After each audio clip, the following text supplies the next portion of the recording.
Bible വായന. Bible reading 13-12-2024. വിശുദ്ധ ലൂക്കായുടെ സുവിശേഷം 13-ാം അധ്യായമാണ് ഇന്ന് വായിക്കുന്നത്. ഡിസംബർ 1 മുതൽ 24 വരെ 24 അധ്യായങ്ങൾ വിശുദ്ധ ലൂക്കായുടെ സുവിശേഷത്തിൽ നിന്നും വായിക്കുന്നു.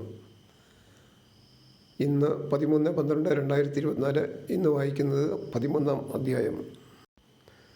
ലൂക്ക അധ്യായം 13. പശ്ചാത്തപിക്കുന്നില്ലെങ്കിൽ നാശം. ഗലീലിയക്കാരായ ഏതാനും പേരുടെ ബലികളിൽ അവരുടെ രക്തം കൂടി പീലാത്തോസ് കലർത്തിയ വിവരം ആ സമയത്ത് അവിടെയുണ്ടായിരുന്ന ചിലർ അവനെ അറിയിച്ചു.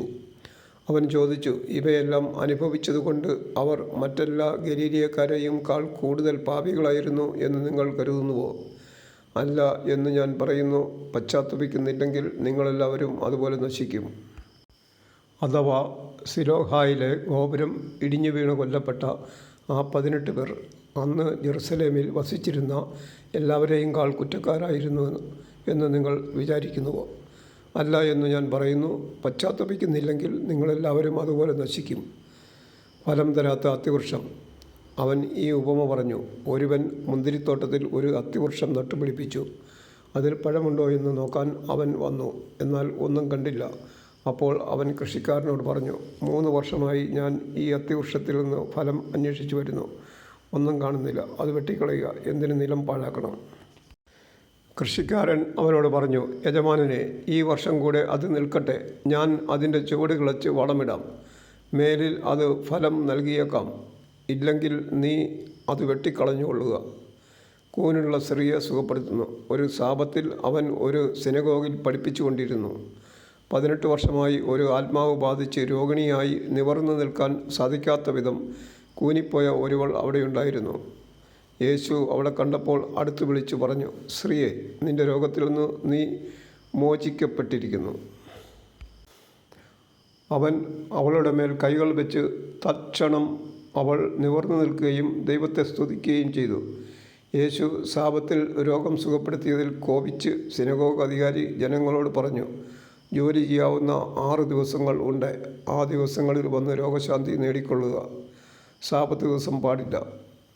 അപ്പോൾ കർത്താവ് പറഞ്ഞു, കപടനാട്യക്കാരെ, നിങ്ങൾ ഓരോരുത്തരും സാബത്തിൽ കാളയെയോ കഴുതയെയോ തൊഴുത്തിൽ നിന്ന് അഴിച്ച് വെള്ളം കുടിപ്പിക്കാൻ കൊണ്ടുപോകുന്നില്ലേ?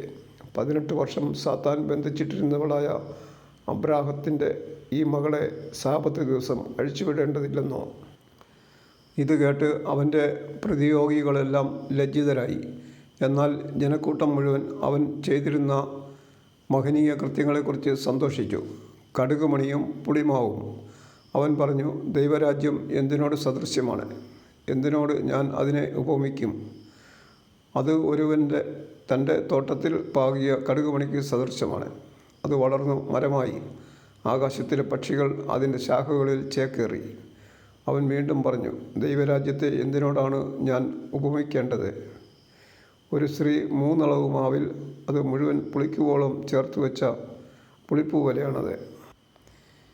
ഇടുങ്ങിയ വാതിൽ. പട്ടണങ്ങളിലും ഗ്രാമങ്ങളിലും പഠിപ്പിച്ചുകൊണ്ട് അവൻ ജെറുസലേമിലേക്ക് യാത്ര ചെയ്യുകയായിരുന്നു.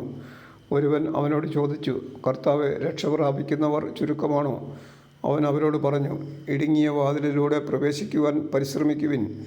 ഞാൻ നിങ്ങളോട് പറയുന്നു, അനേകം പേർ പ്രവേശിക്കാൻ ശ്രമിക്കും, എന്നാൽ അവർക്ക് സാധിക്കുകയില്ല.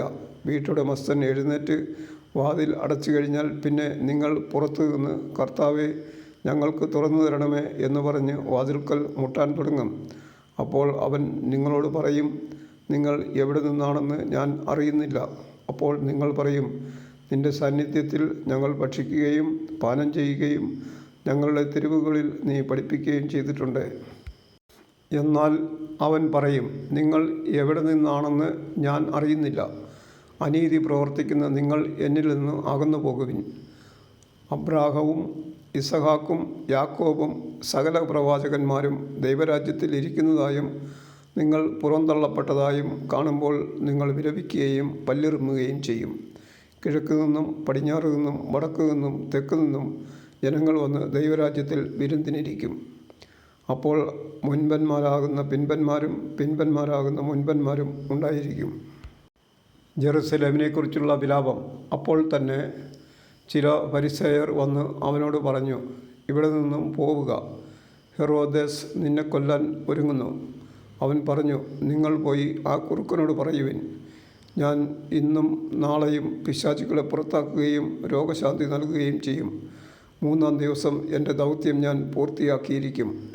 എങ്കിലും ഇന്നും നാളെയും മറ്റന്നാളും ഞാൻ എൻ്റെ യാത്ര തുടരേണ്ടിയിരിക്കുന്നു. എന്തെന്നാൽ ജെറുസലേമിന് പുറത്തു വച്ച് ഒരു പ്രവാചകൻ നശിക്കുക സാധ്യമല്ല. ജെറുസലേം, ജെറുസലേം, പ്രവാചകന്മാരെ കൊല്ലുകയും നിൻ്റെ അടുത്തേക്ക് അയക്കപ്പെടുന്നവരെ കല്ലെറിയുകയും ചെയ്യുന്നവളെ, പിടക്കോഴി കുഞ്ഞുങ്ങളെ ചിറകിൻ കീഴിൽ ചേർത്ത് നിർത്തുന്നതുപോലെ നിൻ്റെ സന്താനങ്ങളെ ഒന്നിച്ചു ചേർക്കുന്നതിന് ഞാൻ എത്രയോ പ്രാവശ്യം ആഗ്രഹിച്ചു, പക്ഷേ നിങ്ങൾ സമ്മതിച്ചില്ല. ഇതാ നിങ്ങളുടെ ഭവനം പരിത്യക്തമായിരിക്കുന്നു. ഞാൻ നിങ്ങളോട് പറയുന്നു, കർത്താവിൻ്റെ നാമത്തിൽ വരുന്നവൻ അനുഗ്രഹീതൻ എന്ന് നിങ്ങൾ പറയുന്നതുവരെ നിങ്ങൾ എന്നെ കാണുകയില്ല. വിശുദ്ധ ലൂക്കായുടെ സുവിശേഷം 13-ാം അധ്യായം പൂർണ്ണമായി. നാളെ 14-ാം അധ്യായം വായിക്കാൻ കൃപ തരണമേ എന്ന് പ്രാർത്ഥിക്കുന്നു. Thank you.